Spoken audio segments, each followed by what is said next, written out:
Hi, everyone, and welcome back for another exciting week of Español. This week, we will be discussing Capítulo 5, titled Las Vacaciones, or The Vacations. Before we get started, I just wanted to say first of all, I cannot believe that we are in our final weeks of the course. The semester has absolutely flown by. But I'm also very grateful to have had such wonderful students. You guys have been awesome in completing your assignments on time and asking questions when you don't understand. And I really enjoyed teaching your class this semester. So I wanted to say that. Um, let's dive right in talking about vacaciones. So our learning objectives that will be guiding our instruction in this chapter, hopefully by the end of this video, you will be able to identify some vocabulary related to vacations, traveling, weather, seasons, months of the year, and ordinal numbers. You should be able to describe how you feel using the verb estar with conditions and emotions. You should be able to create some sentences using the present progressive tense, what we call ing in English. You should be able to compare and contrast or differentiate between the verbs ser and estar, both of which mean to be. And finally, you should be able to investigate some travel destinations in the Spanish-speaking world and demonstrate an understanding of direct object nouns and pronouns as they are used to shorten speech in both Spanish and English. So let's hop right in with some vocabulario. So the very first segment we see in our textbook talks about vacaciones y viajes, or vacations and trips.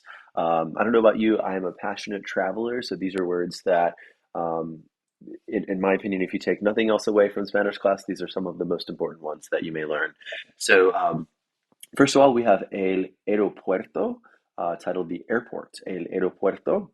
We have a cabaña, a cabin. You may choose to stay in a cabaña in another country. You have your pasaporte here, pictured, your passport, your pasaporte. La estación de autobuses, or the bus station. La estación del metro, the subway station. El inspector o la inspectora, in the case of a female, de aduanas, a customs officer, literally the inspector of customs. La llegada, the arrival. El mar, the sea, how fun. El pasaje. A pasaje by itself refers to a ticket. You could have a pasaje de ida, which would just be a one-way ticket, literally a going ticket, or you can have a pasaje de ida y vuelta, a trip there and back, a round trip ticket, we say. We have La Salida, which if you've ever been to like Lowe's or Home Depot, you see this on signs all the time. La Salida refers to the exit, or in the case of a flight, it can refer to the departure. Down at the bottom, we have La Tienda de Campaña, which is a tent. So maybe if you're out in el campo in the countryside, you stay in a tienda de campaña. Over here on the right, we have a male traveler listed as being el viajero. Should we have a female traveler, that person would be la viajera. And then also here we have a picture of someone riding a horse, montar a caballo. So I want to take a moment and let you just pronounce these words. Make sure you get to practice your pronunciation a bit. So I'm going to say these and I'd like for you just to repeat them after me. Okay, here we go. El aeropuerto. Muy bien, muy bien. La cabaña. El campo. La estación de autobuses. La estación del metro. El inspector de aduanas. La inspectora de aduanas. La llegada. El mar. El pasaje. El pasaje de ida. El pasaje de ida y vuelta. La salida. La tienda de campaña. El pasaporte. Montar a caballo. And lastly, el viajero. So you get some vocab there related to vacations and traveling. Next up on the left, we have vocabulary related to ¿Qué tiempo hace? Or what's the weather like? So you see these questions, ¿Qué tiempo hace? How's the weather? What's the weather like? You might answer that question by saying, está despejado, or it's clear. You might say está nublado, it's cloudy, or está muy nublado, it's very cloudy. You could just respond that the weather is nice, hace buen tiempo, or that the weather is bad, hace mal tiempo. We also see that it's hot, hace calor, or maybe it's very, very hot, hace mucho calor. It's cool out, not quite cold, just cool, hace fresco. Hace fresco, it's cool. You could say it's cold, hace frío, or it's very cold, hace mucho frío. It's sunny, hace sol, or it's very sunny today, hace mucho sol. You could also state that it's windy, hace viento, or it's very windy, hace mucho viento. You could state that it's a little foggy, or literally there is fog, hay niebla, or hay mucha niebla, meaning it's very foggy. And then lastly, we have the verb llueve, which means it's raining, coming from the verb llover, to rain, which has an O to UE stem change, hence why we have llueve. And then lastly, we have nieva, meaning it's snowing, or coming from the verb to snow, nevar, which has an E to IE stem change, which is why you see the IE here, nieva. Here in the middle, we talked about a second ago, la estación de autobuses, the bus station. Here we have la estación del tren, the train station. Over on the right, we see now we are talking about vocab in el hotel, or in the hotel, most likely where you stay when you travel for most of us. You have a general term, el alojamiento, referring to lodging, el ascensor, referring to the elevator, la cama, referring to the bed, el empleado, or la empleada, referring to an employee, el equipaje, your luggage, la habitación individual, literally an individual room, also referred to as a single room, or la habitación doble, a double room, meaning a room with two beds.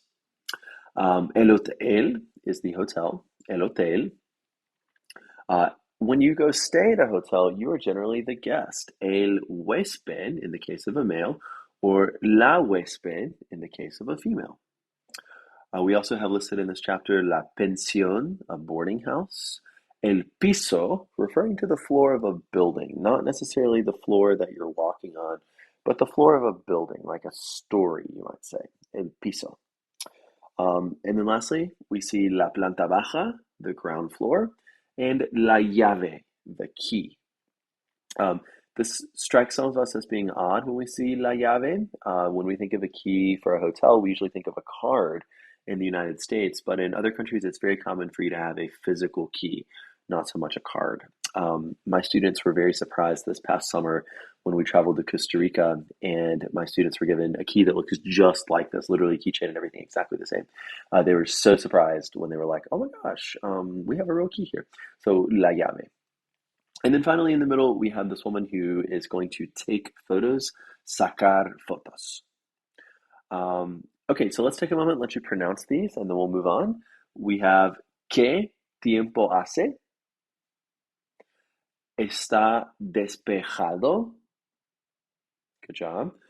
Está nublado. Awesome, it's cloudy. Hace buen tiempo. Hace mal tiempo. Hace calor. Hace fresco. Hace frío. Hace sol. Hace viento. Hay niebla. Llueve.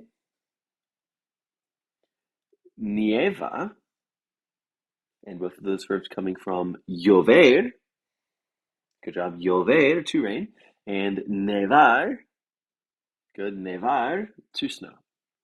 In the middle, la estación del tren, sacar fotos, el alojamiento,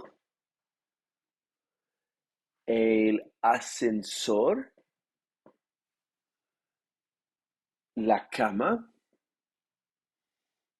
el empleado o la empleada, el equipaje, la habitación individual, la habitación doble, el hotel, el huésped o la huésped, la pensión, el piso, la planta baja, and la llave. One last little point here about planta baja. If you hop on an ascensor in a Spanish-speaking country, the elevator will say PB for planta baja instead of the letter G we see for ground often, or like L for lobby. You will see PB, planta baja, for the ground floor. So something else that's usually shocking to students when they travel abroad for the first time. Okay, lastly, some activities that we see in this chapter. You have over on the left actividades, which are just various verbs you may experience while on vacation. We have acampar, which means to camp. Confirmar una reservación, or to confirm a reservation. Estar de vacaciones, to be on vacation. Hacer las maletas, to pack one's bag, literally to pack one's suitcase. Hacer turismo, to go sightseeing, literally to do tourism. Hacer un viaje, to take a trip. Hacer una excursión, this can mean to go on an excursion, to go on a tour, or also to go on a hike. So a very versatile word there. Ir a la playa, to go to the beach. Think about Nicki Minaj's song, let's go to the playa, playa, let's go get away. Ir a la playa.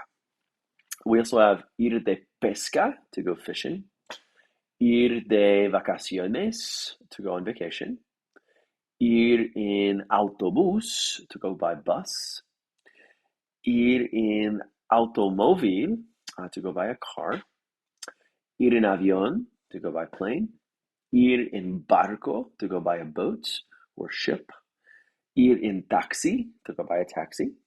And pasar por la aduana, to go through customs. This bottom verb is actually chopped off a little bit by my PowerPoint buttons here, but in this case, it comes from this verb, ir de pesca, to go fishing. Pesca comes from this verb pescar. It's literally pesca with an R on the end. Pescar is to fish. We also see some ordinal numbers. Earlier on the previous slide, we talked about a piso. If you recall what a piso was, we were talking about a floor. So different floors of a building, you may say that it's the primer piso, the segundo piso, the tercer piso, the cuarto piso, quinto piso, sexto piso, séptimo piso, octavo piso, noveno piso, or décimo piso. So depending on the floor that you're on. Do take note with these going from first through 10th. All of these will have the O on them, or the A, depending on what they agree with. Except for first and third, they're a little strange. You can see first and third, they still have the primero, the primera, the tercero, the tercera, just like all the others have, cuarto, cuarta, quinto, quinta, sexto, sexta. They all have a masculine and a feminine version. But first and third also have primer and tercer, where the O or the A has been chopped off the end. So there's a grammar rule in Spanish that says if you are using first and third prior to a masculine singular noun, then you will chop off the O and it just becomes primer and tercer. That's why those are special on your vocab sheet. So for example, when you say that you're on the first floor, since the word floor, piso, is masculine and singular, we don't say primero piso. We say primer piso. We chop the O off and it just becomes primer. Same thing with the third floor. Instead of tercero piso, we just say tercer piso. Down at the bottom, we have las estaciones, the seasons, y los meses, the months. I saved the months for the next slide just because there's some visuals to help you remember them. But your estaciones are listed here. You have el invierno, the winter, la primavera, the spring, el verano, the summer, el otoño, the fall, my personal favorite season because of pumpkin spice, el año, the year, la estación, again, your season, singular. Estaciones was in plural form, seasons. And then el mes, the month. Or up here we had los meses in plural form, the months. Finally, on the right, you see otras palabras y expresiones, or other words and expressions. We have some things like ahora mismo, right now, right this very second, ahora mismo. Ahora mismo estamos aprendiendo vocabulario. Right this moment, we are learning vocab. Below, you see the word todavía, which means yet or still. So I could say like, todavía necesito hacer mi tarea para la clase de español. I still need to do my homework for Spanish class. Todavía necesito hacerla. Lastly, you see some phrases related to the date. So you might ask someone, hey, ¿cuál es la fecha de hoy? Or what is today's date? They might respond to you that hoy es el primero de marzo. Today is March 1st. With that structure of el, the day, the word day, and then the month. So the date is always written in this format in Spanish. You have the word el, which means the. You have the number. In this case, we said the first, el primero, and then of and the month, el primero de marzo. If it were March 2nd, we would say el dos de marzo.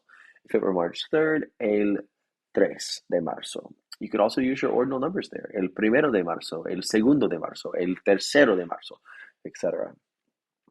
And you respond there with hoy es, again, with that day of the month. Over here on the right, you see a motocicleta, a motorcycle, which are very, very popular in Spanish-speaking countries, almost more so than cars, really, a motocicleta. And up here at the top, this is my favorite part.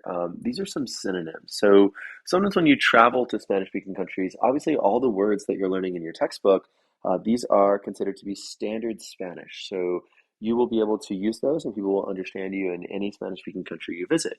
But there are still slang words that are used only in certain countries. So for example, if you go to Puerto Rico, they don't call it an autobús. It's not called a bus.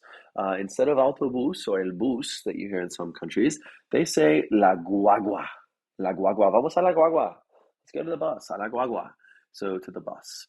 Also, instead of automóvil, which is the word that your book provides for automobile or car, in some countries they say carro. Really, all of Latin America will say carro. In Spain and in some places in Argentina as well, you hear coche instead of automóvil or carro. So you have some options there. We also can shorten motocicleta to just being moto. Instead of la motocicleta, la moto. Lastly, on the previous slide, you talked about taking photos, sacar fotos, a synonym for taking photos as well.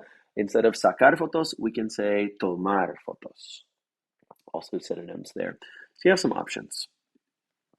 Okay, lastly here we see our months of the year, and I gave you a little visual to remember each one. First we see enero, which is January. You have some snowflakes there to help you remember enero. Second, we see febrero, or February, febrero. Third, we see marzo, or March, marzo. April, abril. May, mayo. Be careful, that is not mayo. You put mayo on your sandwich. This is mayo, mayo. We have my birth month, junio, junio, or June, junio. July, julio, julio. August, agosto. September, septiembre. October, octubre. November, noviembre. And lastly, December, diciembre. So let's take a moment, let you say all those with me. Make sure you got those down. So, por favor, repitan. Enero, febrero, marzo, abril, mayo, junio, julio, agosto, septiembre, octubre, noviembre, and lastly we have diciembre. These are all of your various months of the year. Okay, so we've spent a lot of time sharing these various vocabulary words with you. Now, I'd like for you to take a moment to get to practice some of these vocab words.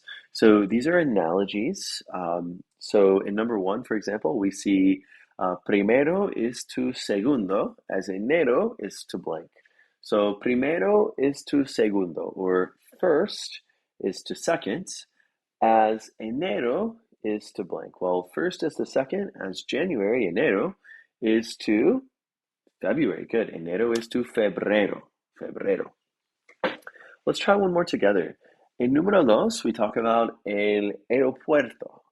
And we can say that el aeropuerto is to viajero as hotel is to blank. Well, the airport is to traveler as a hotel is to a, that's right, to a guest. So in Espanol, we said huésped.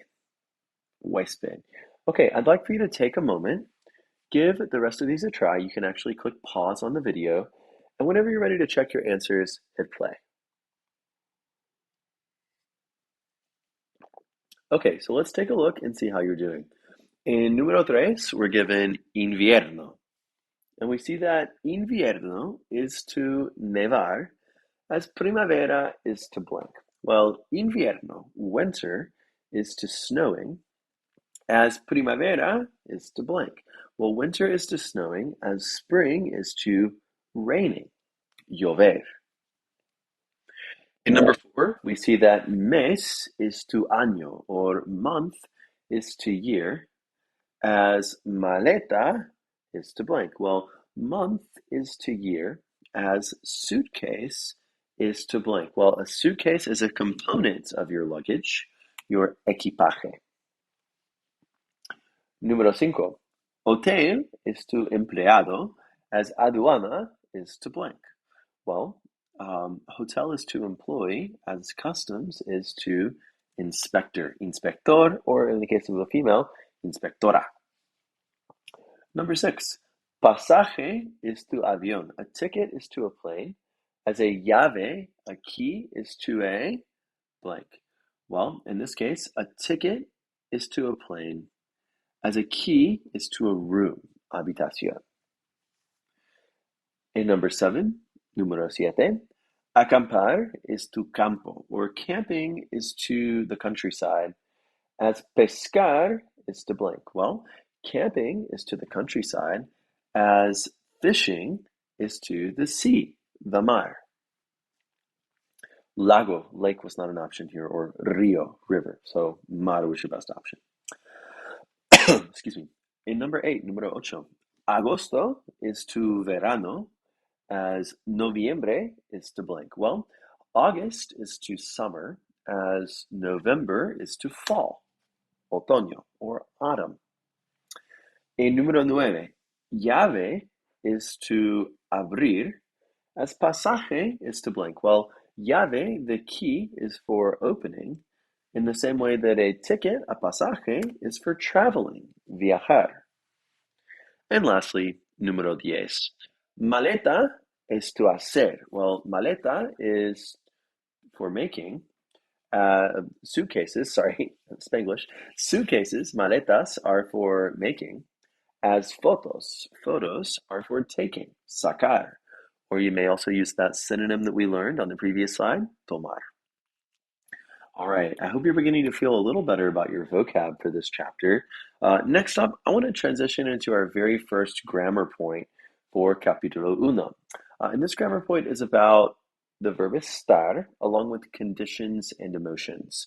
So there's actually a little jingle that for how you feel and where you are, you always use the verb estar. So for your feelings, when you're describing how you feel, or for where you are when you're describing your location, you always use the verb estar. And we'll come back to that in a second. I'm going to give you a a couple of little tricks and acronyms to help you remember when to use estar. But the first thing we'll talk about is when to use estar with conditions and emotions. So you already know how to conjugate estar from an earlier chapter. We have estoy, estás, está, estamos, estáis, and están. So as we delve into the verb estar, we tend to use estar with how people are feeling and where things are located. So, for example, from the very first week of class, you've been saying, oh, estoy bien, estoy mal, estoy así así. I'm well, I'm bad, I'm okay. Those are all talking about your feelings, your conditions. So use the verb estar. Another example, Juan está en la biblioteca. Well, Juan is in the library. That's Juan's location. That's where he is temporarily. So está en la biblioteca. We also use estar with adjectives in order to describe the physical condition of things. So, for example, la puerta está cerrada, or the door is closed. Being closed, that's the temporary condition of the door. It may change in a second. La puerta está abierta. It's open. But right now, la puerta está cerrada. It's closed. That's its condition. Another example, todo está muy limpio. Everything is very clean. Todo está muy limpio. That's its condition. We talked about using estar with adjectives in order to describe how someone is feeling. So I gave you the example of estoy bien. Another example, this young man says, estoy aburrido. I'm bored. Estoy aburrido. Being bored, that's his condition. Maybe he just got out of a history class or something and he was not enjoying it. Estoy aburrido. Now he's no longer aburrido. It's a condition. This guy looks over to ask someone else, ¿Estás feliz? Are you happy? ¿Estás feliz? Being happy is a condition, a certain emotion, a certain time period. You may be happy right now, and in an hour you may be unhappy. So just an example there with how your feelings can change, which is why you use the verb estar with feelings. Okay, here are some common adjectives that typically describe our emotions or our conditions in Espanol. So we tend to use these very, very frequently with the verb estar. So earlier I talked about the door and I said, oh, la puerta está abierta. The door is open. The young man said, estoy aburrido. I'm bored. So you've already seen both of those, abierto, aburrido. We also use the word alegre. Alegre means happy. If you don't like alegre, there's a synonym for alegre. You can say feliz, which is what I tend to use. Estoy feliz, I'm happy. Or you can also use contento, content. If someone who's content, they're generally happy as well. So all three of those you can kind of swap around. Alegre, contento, feliz, all of those are pretty interchangeable. We have the word avergonzado. Avergonzado means embarrassed. Avergonzado, embarrassed. Remember, these do change according to your gender. So if you identify as a male, you're going to say avergonzado. And if you identify as a female, you're going to say avergonzada with an A. We also have the word tired, cansado, cansada, closed, cerrado, cerrada, comfortable, comfy, cómodo, cómoda, disorderly, desordenado, desordenada. So you might be talking about your bedroom. Oh, mi habitación está muy desordenada. My room is very disorderly, very messy. You may be familiar in English with the word enamored. If you're enamored with someone, you're in love with them. Estoy enamorado or enamorada de, enamored. We also have angry, enojado, enojada. You can be wrong, equivocado, equivocada. Clean, limpio, limpia. Ready, listo, lista. Nervous, nervioso, nerviosa. Busy, ocupado, ocupada. Orderly or organized, you might say, ordenado, ordenada. You could be preoccupied or worried about something, preocupado, preocupada. This is also typically followed by the word por. You're worried about something. Estoy preocupado por mi examen mañana en la clase de ciencias. I'm worried about my exam tomorrow in science class. Seguro could be, this is a very versatile word. Seguro can mean sure, like you're certain about something, you're sure about it. It can mean safe, like school is a safe space, or it can mean confident, like he's very confident in himself. Seguro. Last two, we see the words sucio, dirty, and triste, sad. Um, you already know how to pluralize adjectives from a prior chapter, so mostly all of these end in a vowel. So in the case of adjectives ending in a vowel, to make them plural, you just add an S. So triste, one sad person. Tristes, multiple sad people. Limpio, one clean item. Limpios, multiple clean items.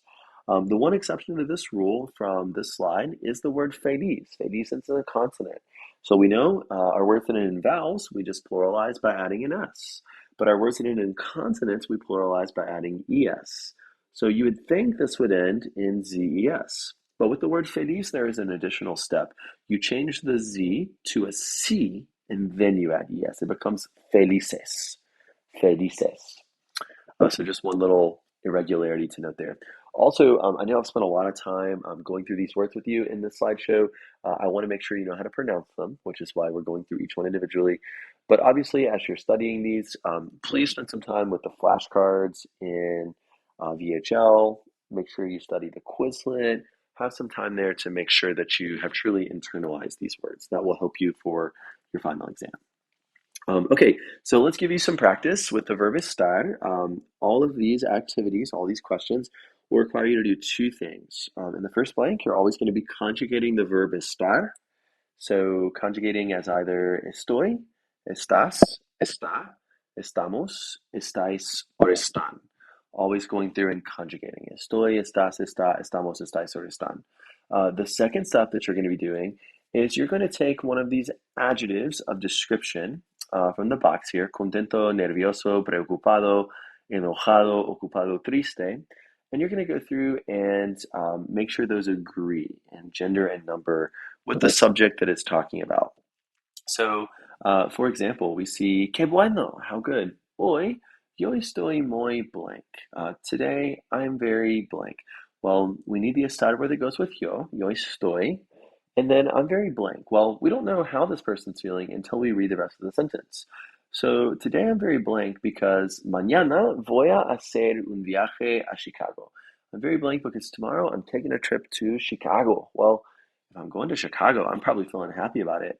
Hoy yo estoy contenta. We knew that the speaker was a female because the directions tell us we're talking about Claudia. So that's why it was contenta instead of contento. Let's try another one. In número uno, we see que nervios, or what nerves. También blank, un poco blank, porque voy en avión y no me gusta mucho volar. Well, I'm also a little blank because I'm going on a plane and I don't like flying very much. Well, so we're still talking in the yo form, saying I'm feeling a certain way. So you know our first blank is going to be the verb estoy. But I'm feeling a little, probably feeling a little nervous if I'm going to fly, and I don't like flying, don't like planes. I'm going to use the word nervous. So we said estoy un poco nerviosa. Now, why did we use nerviosa? Well, again, we're talking about a female, talking about Claudia. So now it's your turn. I'd like to give you a moment to give these a try. I'll do just one more example with you before we turn you loose. So in number two, we talk about mis papás, which are my parents. And we're saying that my parents are blank porque yo voy sola. Oh my gosh, my parents are blank because I'm going alone. Well, I don't know about you. If I were going somewhere alone, my parents would be freaking out about it. They're nervous. They're preoccupied. So I said, mis papás están preocupados. Be very careful here. We have to use están because we're talking about multiple parents. Mis padres están. And then we use preocupados because, again, plural parents, most likely of a mixed gender, one male, one female. So están preocupados with an OS, referring to a plural masculine group, or a plural mixed group, I should say. Okay, so you've seen some examples. I'd like for you now to take a moment to pause your audio. You can actually click pause on your video, go through and try working out the rest of these. And when you're ready, you can click play. All right, so let's take a look. In número tres, it tells us that mi amiga Patricia y yo, blank muy blank, porque ella no puede ir. Ella tiene que estudiar para un examen. Well, my friend Patricia and I are very blank because she's not able to go with us. She has to study for an exam. Well, my friend Patricia and I, we are. So we know in our first blank we're going to need to use an estar word. And we say that Patricia y yo estamos, we are.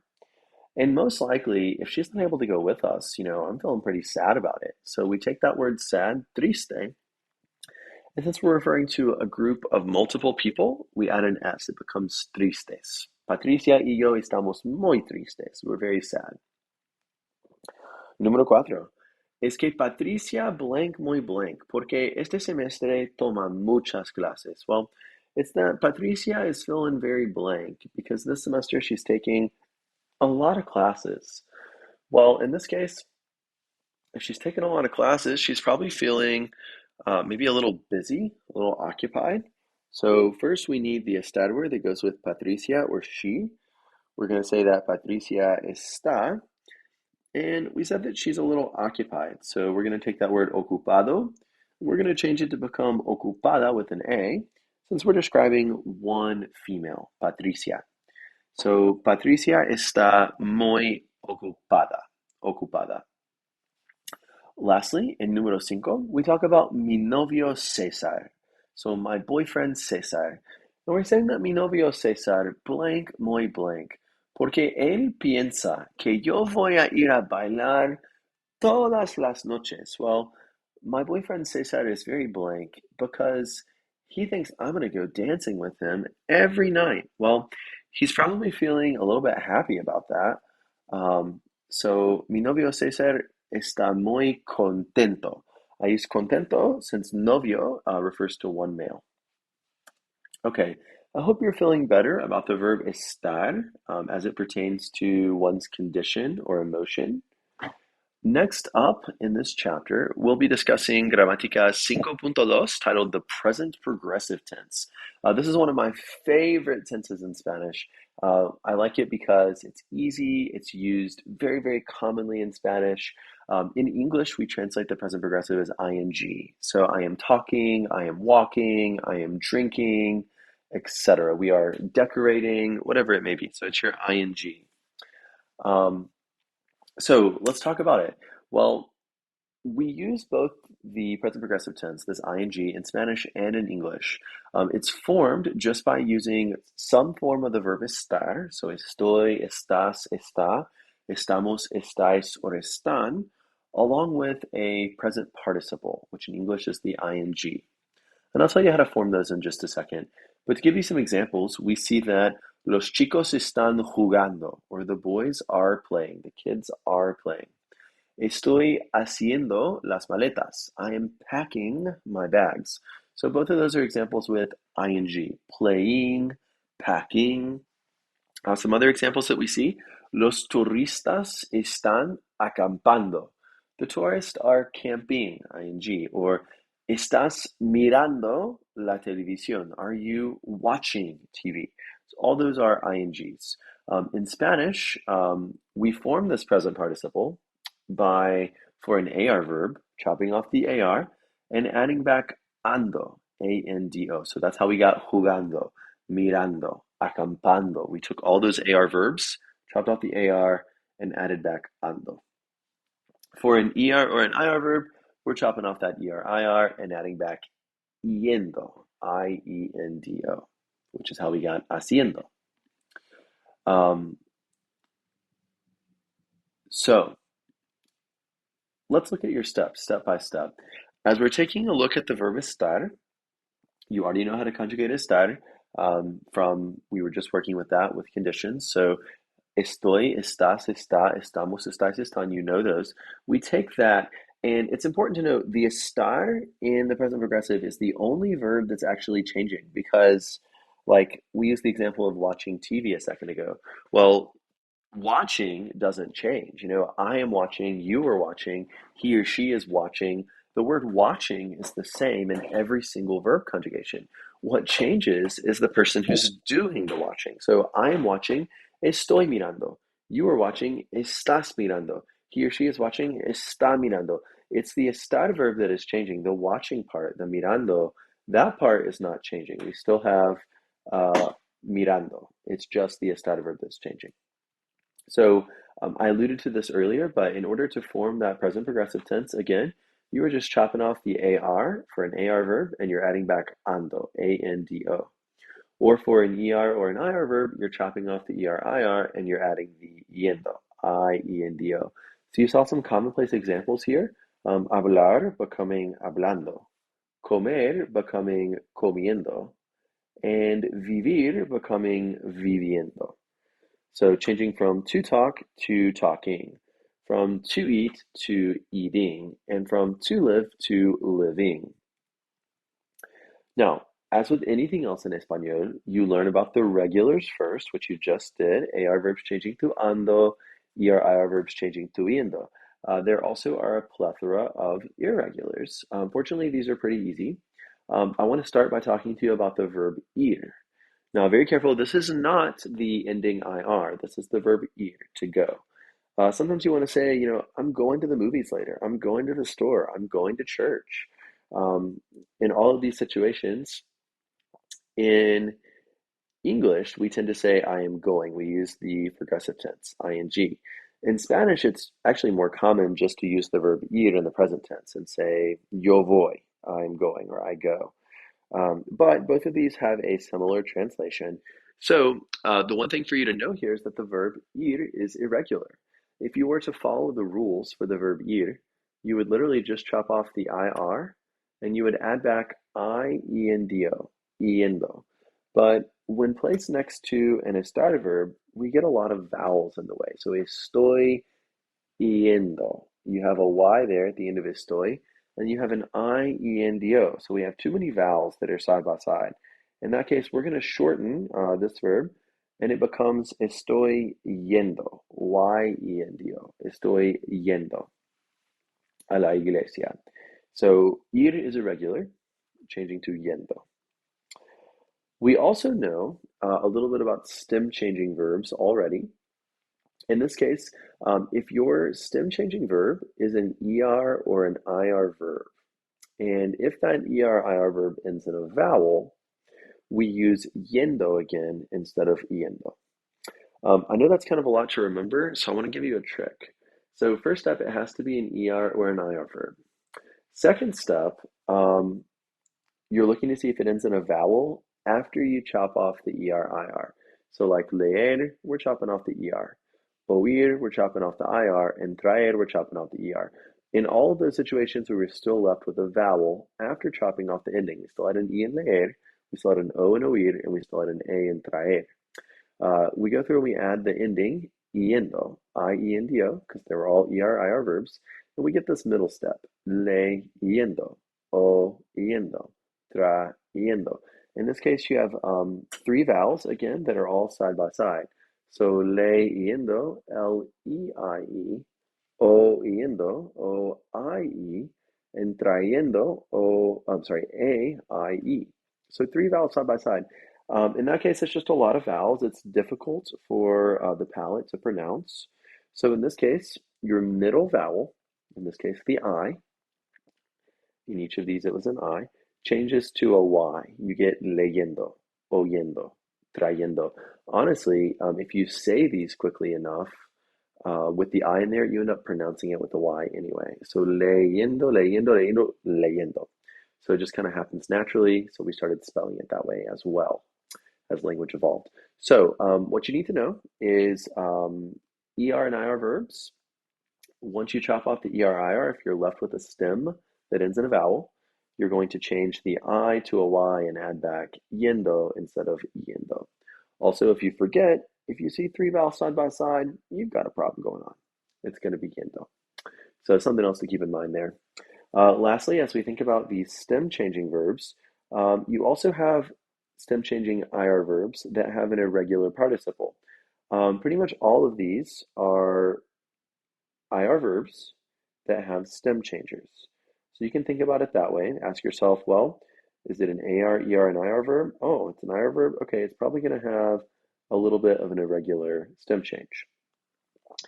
In this case, it's only irregular because the stem change is shortened a little bit.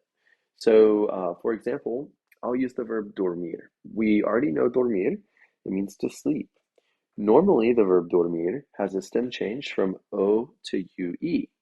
Well, in this case, instead of changing from O to UE, it has a shortened stem change. It just changes from O to U. So it becomes D-U-R-M, and then we chop off the I-R, we add back yendo, and we get durmiendo. Same thing with morir, to die.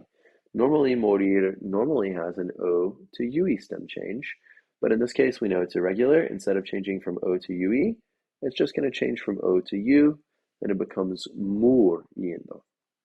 Same thing for the others. Mentir, mintiendo, repetir, repitiendo, servir, sirviendo, and pedir, pidiendo. In all of these cases, if your verb was an IR verb, then its stem change is just shortened. Your E is going to change to an I, or your O is going to change to a U, essentially. So just a shortened stem change. Okay, here are some more examples of that. So really, again, you can just look and see, is it an IR verb? What kind of stem change does it have? If it normally changed from O to UE, then here it's going to change from O to U. If it normally changed from E to IE, well, here in the participle, it's just going to change from E to I. And if it already changed from E to I, it's still going to change from E to I in the participle. Again, this only applies to IR stem changing verbs, not AR or ER stem changing verbs, only the IRs. So, one other thing to note here, and I alluded to this earlier, is you want to make sure that you're only changing the estar word.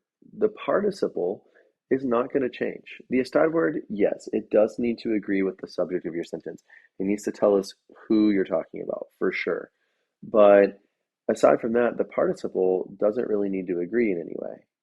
So, mis hijos están estudiando inglés. My students are studying English.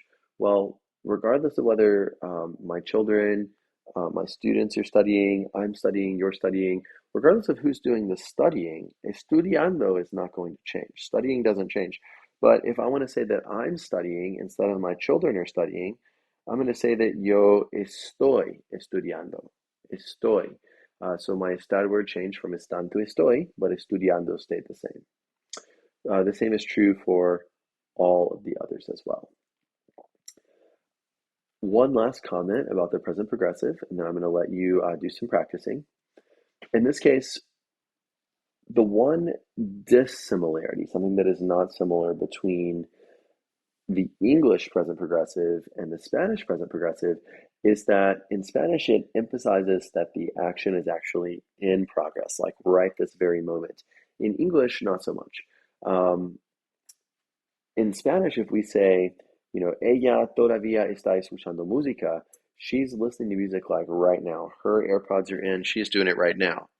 Javier está estudiando ahora mismo. He is studying right this second. Like he actually has his book out. He is sitting there making flashcards. He is actually studying. Whereas in English, we say it that way as well. I'm taking English this semester, or I'm leaving today at 3. But when we say I'm taking English this semester, it doesn't mean I'm physically sitting in English class right this moment taking English. Or, I'm leaving at 3. It doesn't mean that I'm like actually right in this moment leaving. I'm going to be doing that later. So in English, we use the present progressive a little bit differently. But at any rate, in Spanish, when you want to communicate something that in English we would translate as ing, but it's not happening right this second, like for example, leaving today at 3 or taking English, we just conjugate the verb in the present tense. It becomes tomo inglés, I'm taking English, or salgo a las 3, I leave today at 3. So in this case, it's actually just conjugated in the regular present tense and not in the present progressive in any way. Okay, so just a quick summary for you, all the things we talked about. Remember, present progressive is translated as ing in English. We're going to conjugate our estar word based on to who our sentence is talking about. And then in order to form the ing part, if your verb ended in AR, you're going to chop off that AR and add back ando. If it ended in ER or IR, you're going to chop off that ER, IR and add back iendo. Here is how it may look for you in your typical verb chart that you're used to seeing. Estoy lavando, estás lavando, está lavando, etc. All the way through. It's just the estar word changing. So let's give you a moment to practice. It tells us in número uno that yo blank la comida china, where I blank Chinese food. If I want to say that I am eating, in my first blank, I need an estar verb. I'm going to say that yo estoy. For the eating part, I'm going to take my verb that I was given in parentheses, comer. I'm going to chop off my er and add back yendo. Yo estoy comiendo la comida china. Okay, so I'd like to give you a moment now to practice the rest of these. So just pause your audio. When you're ready, you can click play and we will check all of your answers together. Okay, so in número dos, it tells us that él estudiar para la clase de español, that he is studying for the class of Spanish. So if he is studying, we're going to take the estar verb that goes with he, or está. We're going to take our verb estudiar and chop off our AR. And we want to add back the ando. Él está estudiando. He is studying for the class of Spanish. In number three, we have a similar response. We ask a question. Nosotros dibujar en la clase de arte. Are we drawing in our class? Well, we need the estar word that goes with we. So we should have estamos. We take the verb dibujar, which means to draw, and we chop off our AR, and we say that estamos dibujando. Estamos dibujando en la clase de arte. In número cuatro, we talk about mi mamá y yo, my mom and I, and the verb is trabajar, to work. So we're trying to say that my mom and I are working a lot, ing. So we need the estar word that goes with we, my mom and I, in this case, estamos. And we want to conjugate a verb trabajar by chopping off the AR and adding back ando. So, mi mamá y yo estamos trabajando mucho. We are working a lot. And lastly, we ask you if you conducir en el auto. Are you driving in the car? So again, we need the verb estar. For the to form, we would say tú estás. And then for conducir, we chop off our IR, and we should ask if estás conduciendo. Are you driving in the car? I hope that you're beginning to feel a little better about the present progressive. I want to give you a chance to do some spontaneous speaking now. So in all of the pictures that you see, I want you to create a sentence using the present progressive in order to share what each of these people are doing. So for example, in the modelo, we see this guy who's laying out, he's sunbathing or taking the sun in Spanish. And we said, oh, yo estoy tomando el sol, I am sunbathing. En número uno, we see mi mamá. She appears to have some binoculars there, and she's looking at something. I don't know about you, we'll say she's looking at birds. Mi mamá está buscando pájaros. She's looking for birds. Está buscando pájaros. So I use the estar, está, and then I conjugate buscar, buscando. So mi mamá está buscando pájaros. Let's give you a moment to try a couple. In number two, we're trying to say that mi hermana Elena, my sister Elena, is swimming. And in número tres, we're trying to say that mis hermanos, my siblings, are playing volleyball. So give these a try. When you're ready, you can click play. All right, so great job. We said that mi hermana Elena is swimming, está nadando. And in número tres, that my siblings are playing volleyball. Están jugando al voleibol. Or están jugando al voleibol playero. Very good, very good. Okay, as we move on to grammar point 5.3, here we are learning to officially differentiate between the verbs ser and estar. Now, you've already learned a few little things that kept you going earlier in the semester, like for how you feel and where you are, you always use the verb estar. Now we're going to just explicitly learn the difference. And well, gosh, when do I use ser? When do I use estar? They both mean to be. Gosh, how do I know which one to use? Well, now we're going to figure out how you know which one. So first step, make sure you know all of your conjugations. For ser, we have soy, eres, es, somos, sois, and son. For estar, we have estoy, estás, está, estamos, estáis, and están. So step one is knowing how to conjugate. Step two is kind of just memorizing the rules for each one. So your book gives you a series of rules as to how you know when to use each one. I'm going to go through their rules, what the book tells you, and then I'm going to give you a trick, a little acronym to help you remember when to use these two. So looking on the left-hand side of this line, it tells us for the verb estar, We're using estar for our location. Estoy en la biblioteca. I'm in the library. That's where I'm located right now. Number two, for health. Javier está enfermo hoy. Javier is sick today. Well, that's his health. That's how he's feeling. And lastly, for your well-being. ¿Cómo estás, Juanjo? How are you, Juanjo? We're asking how he's doing. In that case, that's his well-being. On the right, we have uses of ser. So we use ser for our identity. Hola, yo soy Valentina. That is her name. I am Valentina, her identity. We use ser for occupations. Yo soy estudiante. I'm a student. Being a student is my job right now, my occupation. We use ser for origin. So yo soy de España. I am from Spain. That's my origin. That's where I come from. And lastly, we use ser for telling time. So son las cuatro. We never said están las cuatro in earlier chapters when we were telling time. We said son las cuatro. It is four. Tell them the time. Some other uses of ser that are very common. We use ser when we talk about nationality. So los Gomez son peruanos. The Gomez family, they are Peruvian, son peruanos. We already talked about using ser with profession.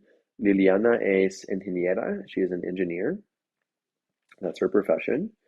We use ser for characteristics of people. So sus padres son simpáticos. Their parents are nice. Being nice, that is a personality trait of the parents. We also use ser just to make random generalizations. So es necesario trabajar. You know, it's important to work. It's necessary to work. Es difícil estudiar en la playa. It's pretty hard to study at the beach. Just making generalizations. We also use ser for our possessions. El pasaporte es de mi amigo. The passport is of my friend, or it's my friend's passport, we would say. Las maletas son de Silvia. The bags are of Silvia, or those are Silvia's bags, we would say. We use ser as well to discuss what something is made of. I feel like this kind of goes along with origin, but las llaves son de metal. The keys are of metal. Metal is the origin of the keys. We use ser when we talk about time and date. So, hey, ¿qué hora es? Oh, son las tres. What time is it? Oh, it's 3. Or, ¿qué día es hoy? Oh, hoy es lunes. So, for the date, day of the week, we're using ser. And lastly, for where or when an event occurs, a particular event, we're also using ser. So we can see that la fiesta es en mi casa, or the party is in my house. That is the location of an event. So that's a lot to remember. Those are a lot of rules. That's a lot to keep going in your head. So I have an acronym that I think is going to help you. For the verb ser, we're going to use the acronym topic. Topic. So the T in topic stands for time. The O is for origin.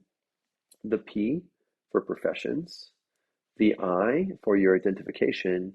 And the C for your characteristics. So pretty much everything that your book told you, I just organized them into a little acronym here to make it easier for you to remember. So if you're telling the time in Spanish, you're going to use ser. If you're talking about your origin, where you're from, or what something is made of, you're going to use ser. Talking about someone's profession or their occupation, you're going to use ser. Someone's identification, either their name or how they identify in other ways, you're going to use ser. And lastly, for characteristics, describing people, you're also going to use ser. You also had a lot of these actions for estar. So talking about location or spatial relationships where something is located. Adrián está en el cine. Adrián is at the movies. Or el hotel no está lejos. The hotel is not very far away. In this case, all of those things we're talking about location or spatial relationships. So they used estar. For your health, we use estar. ¿Cómo estás? Estoy enfermo. I'm sick. My health. For physical states and conditions, you're using estar. El conductor está cansado. The driver is tired. Or las puertas están cerradas. The doors are closed. Those are all physical states and conditions. You know, the driver is tired right now. He might not be tired later. The doors are closed right now. They might be open in a second. That's a condition. We use estar for our emotional states. So Ignacio está aburrido. Yo estoy contenta. Ignacio is bored. I am happy. Those are temporary conditions or emotional states that may change. We also use estar to discuss the current weather expressions. So, está despejado, it's clear, or está nublado, it's cloudy. Those are all weather expressions. We use estar instead of ser. And lastly, for ongoing actions, we're using the progressive tense as well. So, estamos buscando el museo, we're looking for the museum, or Catalina está durmiendo, the progressive tense that you just learned about earlier, that ing. We use estar instead of ser. So again, those are a lot of rules to memorize. So I thought it might be helpful just to place these into a little acronym for you and help you classify them. So we talked about using topic for ser, time, origin, profession, identification, and characteristics. For estar, we use the acronym place. Here, the P stands for one's position. The L is for one's location. The A for actions, the C for conditions, and the E for emotions. So all those things you just talked about, kind of classifying them. So if something's position, the pencil is on the desk. That's its position. It's spatial orientation. The L is for location, where you're physically located. Well, I am in Spanish class. That's my location. Actions, that present progressive tense, that ing, I am going, I am talking, I am listening. Those are your actions.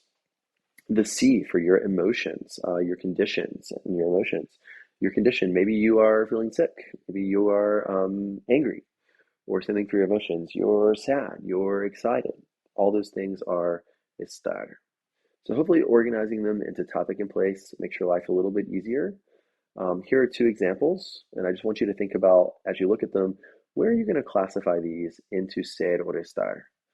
So on the left, we see this girl talking to what appears to be her boyfriend, and she says, Estamos de vacaciones, we're on vacation. That is our location. That's where we are right now.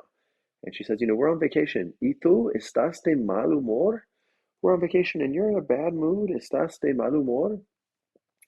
Being in a bad mood, that's his emotion, his condition. On the right, we see what appears to be a recepcionista, and she says, oh, el desayuno es de 7 a 9 en la planta baja, or breakfast is from 7 to 9 on the ground floor. So she's referring to the location of an event. She used ser. There are some situations when just changing the ser or the estar word can actually change the entire meaning of a sentence.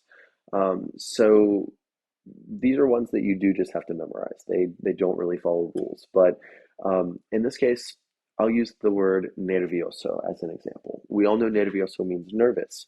If you use nervous with the verb ser, if I tell you that Juan es nervioso, that means that Juan is a nervous person. He's just always sitting around biting his fingernails. He's just nervous. But if I tell you that Juan está nervioso hoy, it just means that Juan's feeling nervous today. Right this moment, he's nervous, but in general, he's not nervous. Sending even with the word elegante or elegant, just changing one little word can change the meaning of your sentence. So we tell you that Ana es elegante.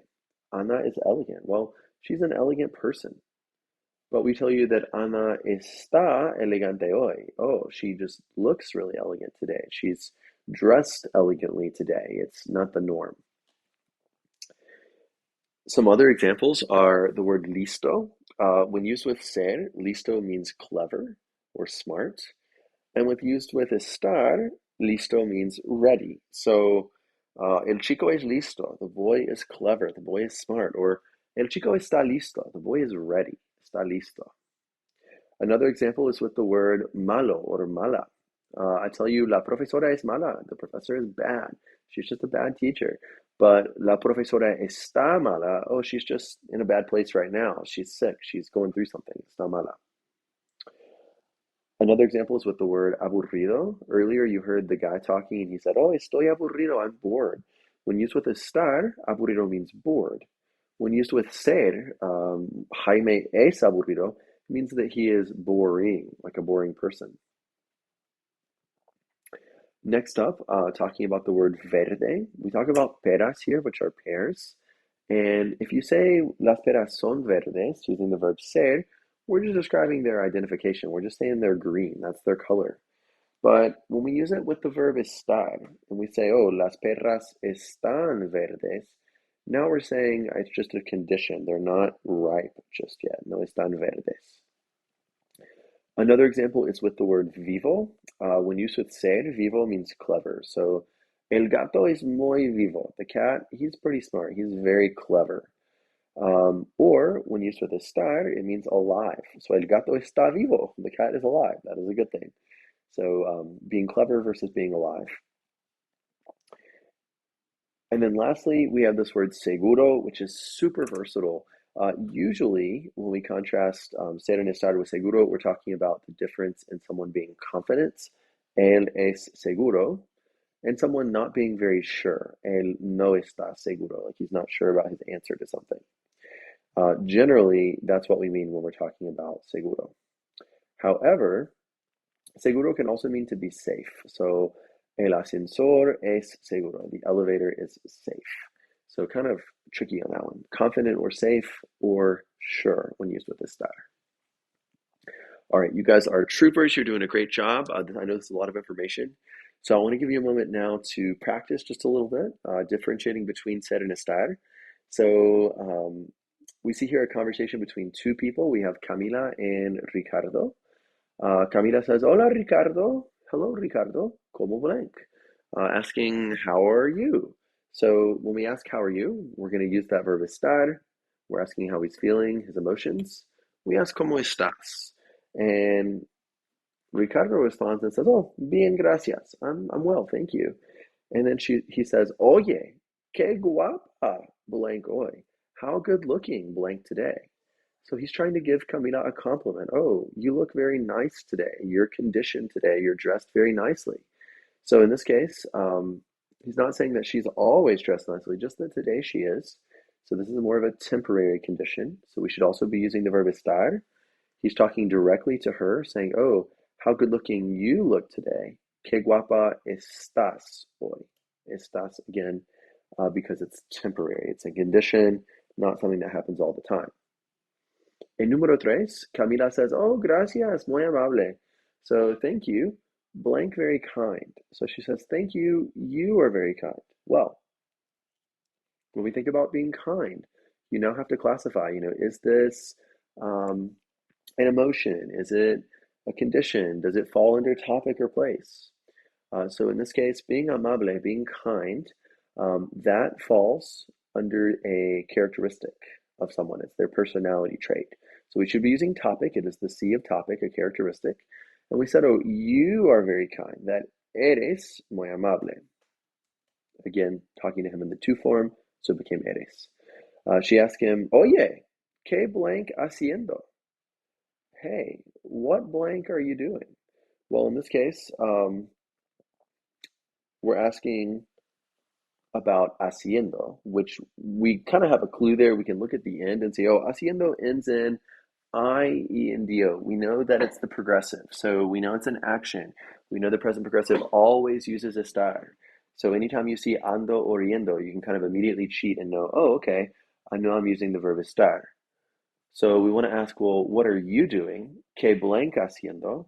We're asking about you. ¿Qué estás haciendo? So estar because it's the progressive tense. And then she asked him, blank ocupado, are you busy? Well, she's asking now about his condition. So are you currently busy right this moment? Again, we know that conditions are the C of place. So we should ask if estás ocupado. Estás. And Ricardo responds that no, solo blank escribiendo un mensaje electrónico a mi amigo David. So no, I'm just writing an electronic message a mi amigo David, to my friend David. So in this case, solo blank escribiendo un mensaje electrónico a mi amigo David. I'm just writing, escribiendo. Since we have the yendo there, we know it's present progressive. We're going to use estar and say solo estoy escribiendo un mensaje. All right, I hope you're feeling pretty good so far. I'm going to give you a moment to finish this little conversation between Camila y Ricardo, and we'll talk through all the correct answers and see how you did. All right, let's take a look. So in number 7, we ask you, talking about your friend David, well, ¿de dónde blank él? where is he from? From where is he? We're asking about his origin. We know that origin goes with the O of topic. So we should ask, ¿de dónde es él? From where is he from? Using the verb ser. Ricardo responds that David blank de Ponce, that he's from Ponce. Well, again, we're still talking about his origin. So we're still using the verb ser. And we should say that David es de Ponce. He is from Ponce, still talking about his origin. Pero ahora, but right now, él y su familia blank de vacaciones en Miami. But right now, he and his family are on vacation in Miami. Well, being on vacation, that's a condition. That's where they are temporarily. So you can also think about it as being their location.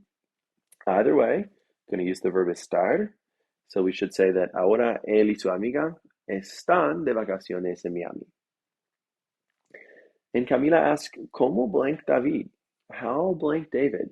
Now, this is a tricky question because we could be asking, how is David? Like, how's he feeling? Or we could be asking, what is he like? Talking about characteristics. So we kind of have to read on to the next sentence to know how to answer correctly number 10. When we see Ricardo speaking in number 11, he tells us, oh, well, he's moreno y un poco bajo. He's dark-headed and a little short. So now we know, how is David? What's he like? We're asking about his characteristics. So we ask, ¿Cómo es David? And Ricardo says, well, es moreno y un poco bajo. All of those for the same reason, still using characteristics, still referring to what someone is like. And lastly, we say that también blank muy listo. He's also very clever, very smart. Lo quieres conocer? Would you like to meet him? So he's also very smart, very clever. We know that when we use with estar, listo means ready, versus when used with ser, it means clever or smart. So again, as a characteristics, as clever or smart, we should say también es muy listo. All right. Lastly here, as we wrap up ser and estar, I just want to give you some more practice. Each of these have a little slash. I just want you to fill in the slash with either the correctly conjugated ser word or the correctly conjugated estar word, whichever one you think is best going to complete the sentence. So it tells us in numero uno that Alejandro blank cansado, or Alejandro is tired. Well, being tired, that is an emotion, a condition. So we should say that Alejandro está cansado, because being tired again is temporary. You're tired right now, but you sleep, you feel better tomorrow, you're no longer tired. So está cansado. I'll give you a moment to try the rest of these, see how you're doing, and when you're ready, you can click play. Okay, so in número dos, it tells us that ella blank guapa hoy, and that should actually say guapa with an A, since she's a girl. So she is good looking today. She looks nice today.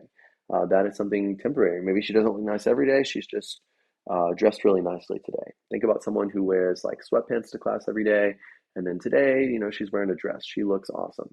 Ella está guapa hoy. In número tres, we tell you that Carmen blank alto. So Carmen and being tall. We know that Carmen is a female. So first, we're going to change alto to alta. And then we're talking about a characteristic of Carmen. She is tall. That's a description of her. So we're going to say that Carmen es alta. Number four, we talk about a película, and we talk about it being a las 11. So the movie is at 11. Well, if the movie is at 11, we're talking about the time of the movie. We should say that la película es a las 11. Es a las 11. And lastly, nosotros en enojado, we're talking about being angry, enojado. That's a feeling or a condition, an emotion. So we should be using the verb estar. We're going to say that nosotros estamos enojados. And we made it enojados with an OS because we're talking about multiple people who are feeling angry. All right. So that wraps up our studies of ser and estar. The last grammar point of this chapter discusses direct object nouns and direct object pronouns. We use these all the time in English, so I'd like to start just by talking about it with you in English. A direct object noun usually answers the question for you of who or what. So the direct object noun, it always receives the action of the verb. And in English, it usually follows the verb. So, for example, we see that Valentina está leyendo un libro, or Valentina is reading a book. So again, ask yourself the question, she's reading what or whom? Oh, she's reading a book. So in this case, my direct object noun was the book. You can quickly figure out the direct object noun of your sentence by asking who or what. One little side note, one difference from Spanish as opposed to English is that whenever our direct object noun in our sentence happens to be a living being, if it's a person, if it's a pet, etc., it's going to be preceded by the word a, and this is called the personal a. It does not have any English equivalent. So, escucho al profesor. I'm listening to the professor. Well, I'm listening to or for whom? To the professor. Since the professor is a person, a living being, I'm going to use al with the a in there. Also, Marta busca a su perro Lucas. Well, Marta is looking for her dog Lucas. She's looking for whom or for what? Oh, she's looking for her dog, a living being. So we put the a in there. Busca a su perro. So again, you can figure out the direct object noun of your sentence by asking who or what. Now, it gets a little repetitive sometimes in English and in Spanish to keep repeating that noun. Oh yeah, she's looking for her dog. She was looking for the dog all over the neighborhood. The dog was finally found under a tree. The dog was digging a hole under the tree.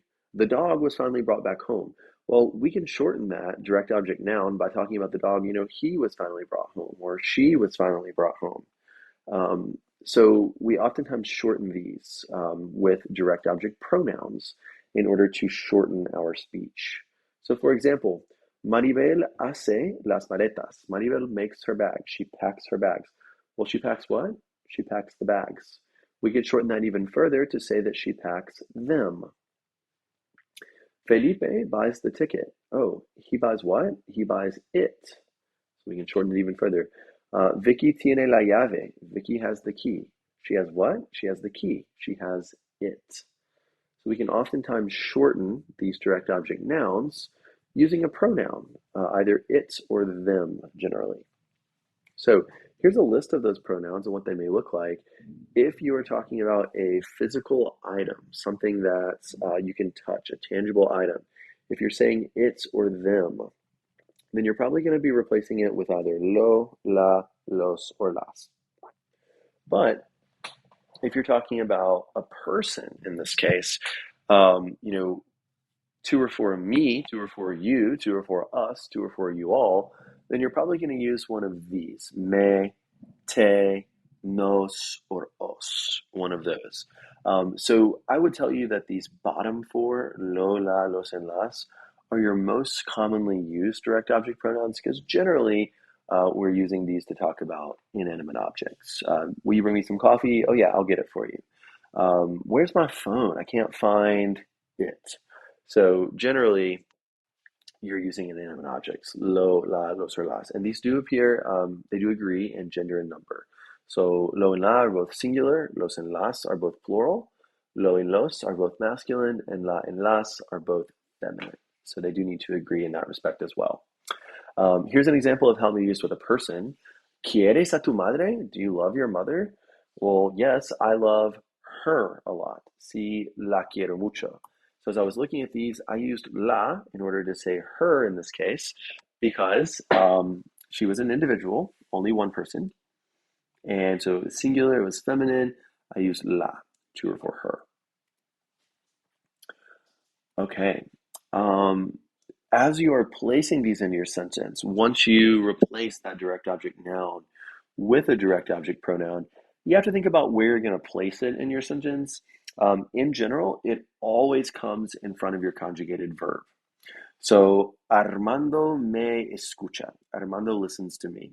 Katie las tiene. Katia has them. Lo quieres. Do you want it?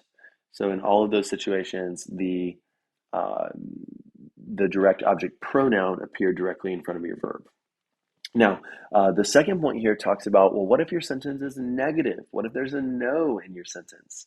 So if there's a no, your direct object pronoun comes still directly before the verb, but it comes after the no. So here we saw Armando me escucha, Armando listens to me, and now we see Armando no me escucha, Armando does not listen to me. So it still came directly before your verb, but after the no. Katia las tiene, oh, Katia no las tiene. ¿Lo quieres? No lo quieres. So still directly in front of your conjugated verb, but after the no. One exception to this rule is if you are using your direct object pronoun along with the verb ir. So we learned about ir plus a plus infinitive in an earlier chapter to say that someone is going to do something. In this case, you get to choose where you want to put your direct object pronoun. Now, you can do it the way that we just learned. You can place it in front of your conjugated verb, and it'll never be wrong. But it is common for native speakers of Spanish to take it and attach it to the end of the sentence, usually attaching it to an infinitive, a verb that ends in AR, ER, IR, or attaching it to a participle from your progressive tense. So you can attach it and make it all one word, attaching it to the participle or attaching it to the infinitive, or you can place it in front of your conjugated verb, whichever. So let me do an example for you to help you allow this to make more sense. So it tells us that Laura está escribiendo. Laura is writing. Well, let's say she's writing them. Laura las está escribiendo. In this case, I put my las in front of my conjugated verb. Laura las está escribiendo. Now, it would not be incorrect to attach this to my participle either. Laura está escribiéndolas. Both of those communicate the same information. Laura is writing them, Laura is writing them. The difference is in the first example, this person chose to place the direct object pronoun directly in front of the conjugated verb, in front of está in this case. The second person chose to attach it to the participle. Laura está escribiéndolas. Both are correct. Attaching it can become a little bit more tricky just because in this case, if you attach it to a participle, you do have to add a written accent on whatever syllabus, or excuse me, whatever syllable is emphasized. So, for example, Laura está escribiéndolas. You can hear that the letter E is the syllable that happens to be emphasized. So we place the accent on the E. Laura está escribiéndolas. José está escuchándote. So you can kind of hear where those go in natural speech. My advice to you, as someone who is just beginning to learn Spanish, I would recommend that you place your direct object pronoun in front of the conjugated verb. Laura las está escribiendo. You never have to worry about it being wrong. You never have to worry about VHL counting something wrong because you didn't put a written accent if you place it in front of your conjugated verb. It will never be wrong in front of your conjugated verb. So you think about it and you decide which one you like more. Let's look at another example though. Lo vamos a hacer. It we are going to do. Or as in English, as we would say, we're going to do it. This person chose to place lo, the direct object pronoun, directly in front of the conjugated verb vamos. Lo vamos a hacer. Person number two chose to attach it to the infinitive. Vamos a hacerlo. Perfect. Both are correct. No issues either way. No accent is required in this one because we weren't attaching it to a participle. We were just attaching it to an infinitive. And lastly, las va a confirmar. Them, he or she is going to confirm. Or va a confirmarlas. Both are correct. You're just deciding, do you want to put it in front of your conjugated verb or do you want to attach it to your infinitive? Completely personal choice. Okay, so the best way to practice with these is simply to practice. So let's take a look at these. All of these we're going to place in front of our conjugated verb, and then in a second we'll do it the other way. So basically, I want you to rewrite the sentence that you're given in order to shorten it using a direct object pronoun. We'll do a couple of examples. Starting with the modelo, it tells us that la profesora Vega tiene su pasaporte, or profesora Vega has her passport. Well, we can shorten that to say that she has, good, she has it. So in this case, what's my it? Oh, yeah, it's the pasaporte, right? Okay, well, is pasaporte singular or plural? Okay, good, it's singular, so we know we can narrow it down to either lo or la. And gosh, is it masculine or feminine? Oh, that's right, it's masculine. So we should say lo. Okay, now that I know I'm using lo as my direct object pronoun, where does it go in my sentence? Well, it goes in front of my Conjugated verb, that's right. So we're going to say that la profesora Vega lo tiene. Literally, she has. Let's do another one. In número uno, we see that Gustavo y Héctor confirmen las reservaciones. So Gustavo and Hector confirm the reservations. They confirm what? Oh, they confirm the reservations. Okay, okay. So how would we shorten that? They confirm the reservations. They confirm. That's right. They confirm them. Okay, good. Now, the them we're talking about, the reservations, masculine or feminine? That's right. It's feminine because it was las. Okay, singular or plural? That's right. It's plural because there's multiple reservations. So for feminine, for plural, we should use the direct object pronoun las. Okay, good, good. Now, where's that go again? Oh, yeah, it goes in front of my conjugated verb. So we're going to say that Gustavo y Héctor las confirman. Let's do one more, and I'm going to turn you loose to try the rest on your own. En número dos, we say that nosotros leemos los folletos, or we read the brochures. We read what? We read the brochures. We read them.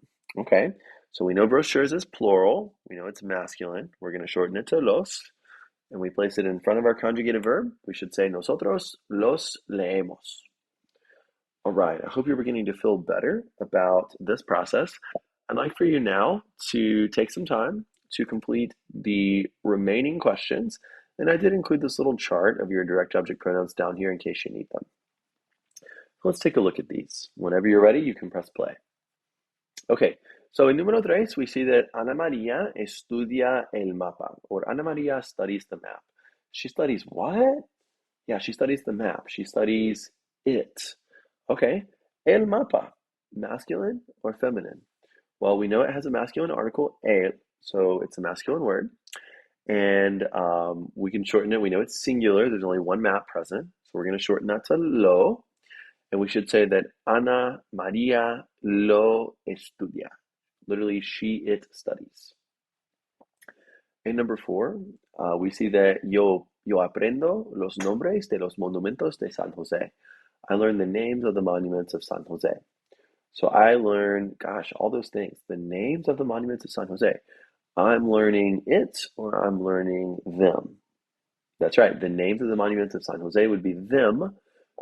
Is it singular or plural? Yeah, it's plural. Is it masculine or feminine? Yeah, it's masculine. Okay. So masculine plural, we're going to shorten to, that's right, los, good. Okay, and where does it go?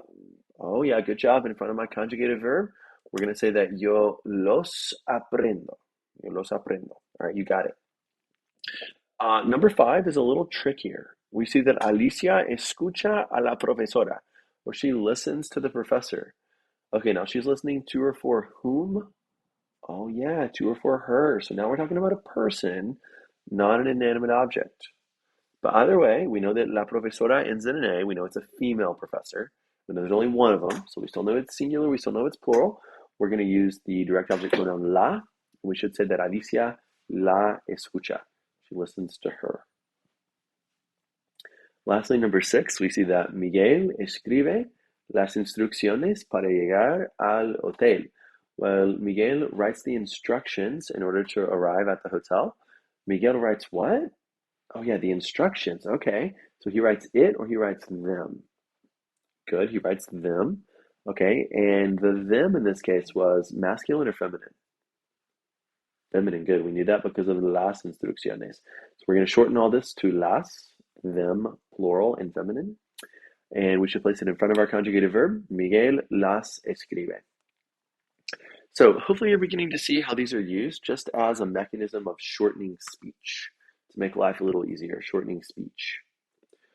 Okay, last thing I want to do with you, I want to give you an option to see it both ways. We've talked about how you can place it in front of your conjugated verb, which in my opinion is the easiest thing to do if you are just beginning to learn Spanish, but you can also attach it to the end. So here in this activity, we're going to do it both ways, and then you can choose the one you like the best. So it tells us that Ramon is going on a vacation to San Juan, Puerto Rico with his friends. And your job is just to take his sentences and rewrite them more succinctly, shorten them using direct object pronouns. So it tells us in the model that quiero hacer una excursión. I want to take a hike I want to do an excursion. So I want to do what? I want to do an excursion. I want to do it. We know that excursión is singular and feminine. So we're going to use the word la to replace una excursión. And then I get to decide where I want to place it. If I want to attach it to my infinitive, I just slap it on the end and make it one giant word. Quiero hacerla. But if I want to place it in front of my conjugated verb, I can do that as well. La quiero hacer. I get to pick which way I like the best. Let's do another example. In número uno, it tells us that voy a hacer mi maleta. I'm going to make my bags. I'm going to pack my bags. Well, I'm going to pack what? I'm going to pack my bag. I'm going to pack it. So we know that mi maleta is singular. There's one bag. We know that it's feminine because it ends in an A. So we're going to shorten that to la. And again, if I choose to attach it to my infinitive, I say voy a hacer la, attaching it to the end. Or if I want to place it in front of my conjugated verb, I say that la voy a hacer. Completely up to you. Both of these are correct. You get to decide which one you like more. Let's do one more, and I want you to write it both ways just to get in the habit of practicing. And then, of course, on your homework, you pick the one you like the best. VHL Central is designed to get them both right, so pick which one you like the best. In número dos, it tells us that no necesitamos llevar los pasaportes, or we don't need to bring our passports. We don't need to bring what? We don't need to bring the passports. We don't need to bring them. So when we talk about them, we know it's plural. We know it's masculine. So we're going to shorten that to los. If you choose to attach it, you said no necesitamos llevar los. All one giant word. If you chose to place it in front of your conjugated verb, you said no los necesitamos llevar. Completely up to you. So I have 4 more examples here. I'd like for you guys to take a moment to pause your audio, give these a try, and then we will talk through these together.